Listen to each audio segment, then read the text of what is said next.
ما شاء الله تبارك الله، برك في الحرم. ما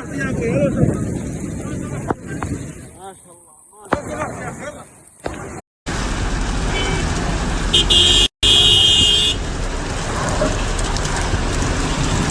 لا اله الا الله يا ولد، جعلنا شفنا حنا الان شارع الحجور.